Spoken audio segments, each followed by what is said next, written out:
What to consider when launching a new product. There was a study done that showed more than 95% of product launches from established companies fail every year. 95% of established companies launching product, they fail every single year. In this video, I'm going to show you why my last 46 products in a row have been a success and brought millions of dollars in. Let's dive in.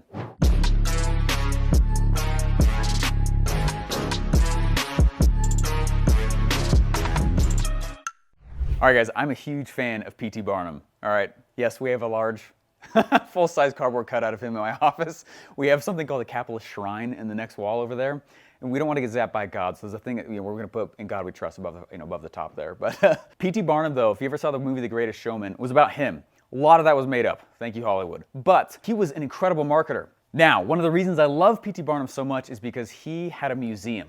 Contrary to what everyone thinks, he was not this big circus guy, and that was like his retirement project. And he was also not super poor. He was the second millionaire in America, all right? So Hollywood really did a number on his story to make him interesting, okay? But he had a brick and mortar, right? Meaning he had a museum. It's not even something that you go to that often, and he still figured out how to be the second millionaire in America in the 1800s. Like, that's crazy, right? That's super proud. That's why I like studying him. He didn't have the internet, and he figured out a way to get people to something that you don't go to that often, a museum. That's why I like him so much. He was famous for a lot of different stunts he would play on the public. I promise I'm going somewhere with this. Stay tuned, get a piece of paper out, because I'm going to give you a really cool formula on launching. All right. What he did is he liked to find these new stunts. He lived in New York, and he had a farm right next to the train tracks that went into New York. And he's like, how do I get people to my museum in New York? Well, he was the first guy to bring an elephant to America. So one time he decided he would go, and as people would be on the train going by his farm into New York, he plowed his field with the elephant. So there was an elephant. There was nothing in the field. There's a fake field. He wasn't a farmer. Okay, but he would plow this field, this fake field, back and forth in front of all these people coming on in. There's all the tourists on. Where do you think they went? They went to his museum. Very, very clever. He kept doing it until like 46 reporters came by to write a story on it. There's nothing in the field. It's a fake field, right? Which is fascinating. So in this video, I'm going to walk through 3 things to think about when launching a product. This is where I've started to uncover how to launch things with almost 100% success rate. Let's dive into the first tip here. When I was in college, I had a professor look at me. I was running a student-run business. We were making $3 grand a week in this little company, and I was like, hey, he was kind of my first one-on-one mentor, and I was talking to him, and I said, hey, I'm nervous that I'm marketing so loud now, in my eyes, that I think people are gonna start getting annoyed of me. You ever been afraid of that? I totally get it. I was like, crap, if I become a big marketer, people are gonna think I'm annoying. First of all, who cares? Second of all, that's not true. All right, he looked at me, this professor, and he goes, Stephen, you understand that when you start getting annoyed of your message, that's when people are just barely beginning to know you're even there. They are so inundated by so many messages, they are so inundated by so much out there that they don't even know you exist. Right? So when you go and you launch a product, you have to understand that you're going to get tired of your sales message way before the market, way before the marketplace. Okay? You're going to get sick of your message. Okay? Launching on the internet is all about noise creation. Right? The good kind. There's good and bad in everything. Okay? You can launch really noisily in a negative way, but this is about positive noise creation. If I can go make positive noise around my product and around my launch, that right there almost guarantees that I'm going to be successful. It's one of the biggest secrets. Okay? So the question is, how do I get noisy? How do I get noisy on the internet without becoming the bad kind of annoying, right? I'm fine being the positive kind of annoying. I'm gonna follow you around, you got it? Okay, but the bad kind of annoying, all right? You have to understand that I'm not saying run straight to paid ads also. I'm actually saying do this organically. In fact, paid ads are one of the last things I ever turn on inside of a launch. So I'm telling you right now, you have to launch noisy, you have to launch loud, and you have to get as loud as you possibly can. Otherwise, people are not even gonna know you're there. A few months ago, I was on a coaching call, and somebody asked inside of the comments, they said, hey, Stephen, what's the minimum viable launch? I'm gonna go launch this product on the internet. What's the minimum viable launch that I have to do to be successful? And I about flipped my desk. I was like, oh my gosh, wrong mentality altogether. Wrong mentality altogether, right? If I'm an entrepreneur and I'm building a product, minimum viable is a fantastic method. It's a fantastic way to think. Minimum viable. What's the minimum viable product? But when you take off the entrepreneur hat and you're acting as a marketer, because you're watching this video, you're a marketer right now. I'm putting on the marketing hat. There's no such thing as minimum viable. Just as that professor, that first one-on-one mentor I really had said, the moment you get sick of your message, people are barely beginning to know you even exist. You are going to get tired of your message way before. There's no such thing as a minimum viable product launch, okay? There's a minimum viable product. No such thing as a minimum viable product launch. We need you to understand, I need you to understand that this is about creating a tidal wave.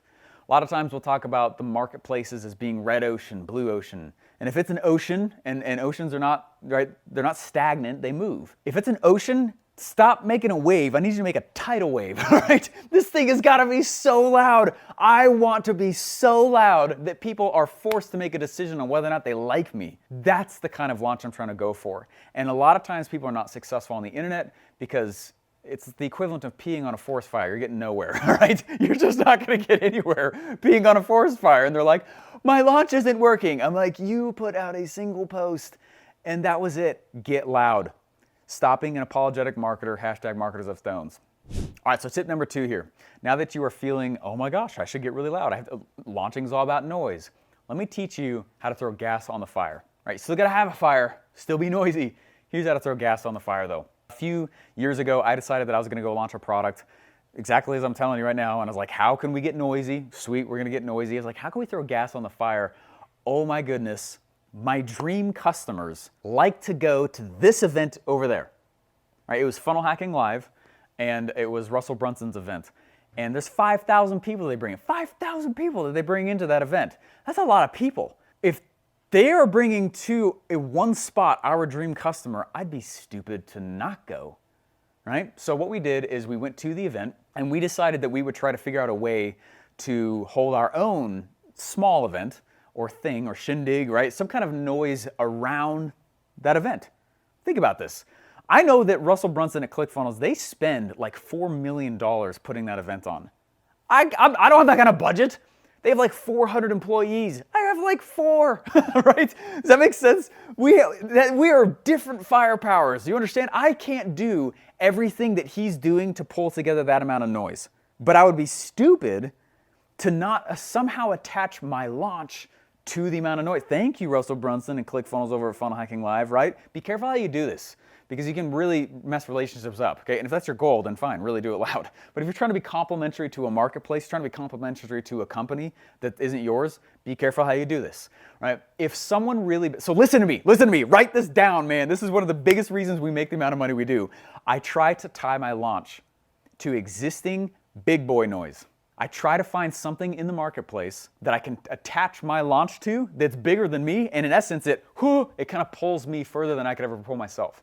Strategically, this is very, very powerful. It means that I get to play in a field that I didn't have to shell out $4 million to play. I didn't have to hire 400 employees. I didn't have to find the same kind. Does that make sense? It's bigger than me. And because I find a way to attach myself to it, right, I go. Some people that I know will, every time there's an election, they come out with, a memorabilia for both sides. They don't care. They're just attaching to the noise. They make millions. That makes sense? That's an extreme example. But that's what I kind of do. And again, you can do this in a knowing way. You can do this in a really beneficial way. But if you're willing to be loud already to the extent that you can, the most you can, one of the best things you'll ever do, throw gas on the fire, attach to a large company's activities in some way. Are they doing an event? They got a big launch coming? Is there a big promo they're doing? One of the biggest hacks ever. Hey, before I move forward, hit the like and the subscribe button to stimulate the global economy. Yes, it actually does. Oh, and also hit the little bell for notifications and leave a comment down below if you disagree. Will this not stimulate the economy? All right, guys, for part 3, I changed my shirt because I want you to get what I'm talking about here, right? How do you launch a product on the internet? Yeah, okay. I started out by saying, make a sales message. Make as much noise as you can. Second of all, attach to something that's bigger and have that be like a company that's larger than you and kind of the same vein and tie your stuff to theirs. The third thing though is to freaking stand for something. All right. When I was becoming an officer in the Army, I went and I enlisted and then I spent some time, right, like trying to do the officer thing. And there was a semester of college where all we did was study wars. And it was this historian, he's a brilliant historian. And you think about it, it's the quintessential Hollywood scene where it's a bunch of alpha males sitting there like, hey, we're studying war and studying battles. And in order to really study a war, you have to study culture and you really have to study politics. And you have to study a lot to really understand and try to understand a war. And so we were studying this war. At the end of the semester of studying all these wars, this teacher historian professor guy. He leans back and he goes, "You guys did a great job." And he makes this comment off the cuff that changed how I market. I didn't know it at the time, but I kind of logged it away. And he goes, there's never really been a war that started over social issues. Wars always start over rights. And I never realized there was a difference until he said that, okay? And so what I started doing was, as time went on, probably fast forward like 4 or 5 years, I started coming up with this whole capitalist pig thing. It's because I believe it. Okay, I'm trying to tell you that one of the best ways to launch on the internet, especially now, is to tie yourself to a social issue. I'm very careful to not tie myself to rights. Okay, I'm not talking about rights here, I'm talking about a social issue. Did I create the argument of capitalism versus socialism? Absolutely not. But I 1000% believe that capitalism is the way, and I kick socialism in the face, right? Actively. We are putting together campaigns to try and send to the biggest socialist leaders and send them capitalism swag. Like, I am actively trying to cause a massive wake, right? But what happens to my product sales? Whoop! I'm not just doing it to sell products, but I'm telling you here, tip number 3, attach to something big. Create social, right? Whatever. The thing is, if you don't actually believe in the social issue that you're attaching to, people will smell it, they will call it out, and they'll be like, this person is lying, okay? So find, and you don't have to pick something as big as capitalism versus socialism. I get a lot of heat for this and I welcome it. And if you disagree with me, tell me in the comments because I'd love to fight you over it. It'd be so fun, right? If you're like, yeah, I'm for you, also back me up in the comments, all right? Okay, but I'm telling you, when you go and you find in your marketplace a social issue where there's an existing war going on that's been going on for a long time, an existing battle, argument, and you just take a stand, a lot of people are not brave enough to do that. And that's fine. A lot of people thank me that I take a stand on so much being pro-capitalist, okay, with being a capitalist society. What happens off the back of that? Man, it's riding a wave. Similar to how I talk about with ClickFunnels and Russell, I don't have the firepower. I don't have the firepower to create and cause the kind of noise I've attached myself to. And what happens to sales? I get sales off the back of it, okay? Now, that's not the reason to do it, but it is a positive, of course. It obviously pulls us forward. Hey guys, speaking of this shirt, I know it's aggressive. It's very fun to wear in airports in downtown New York. If you want the shirt for free and just pay for the shipping, go to Capitalism Swag, capitalismswag.com. It's free. We just ask you to cover the shipping. I actually go in the hole over it. But I want, if you believe this, stand with me and help push it out there. Go to capitalismswag.com. The link is also in the comments.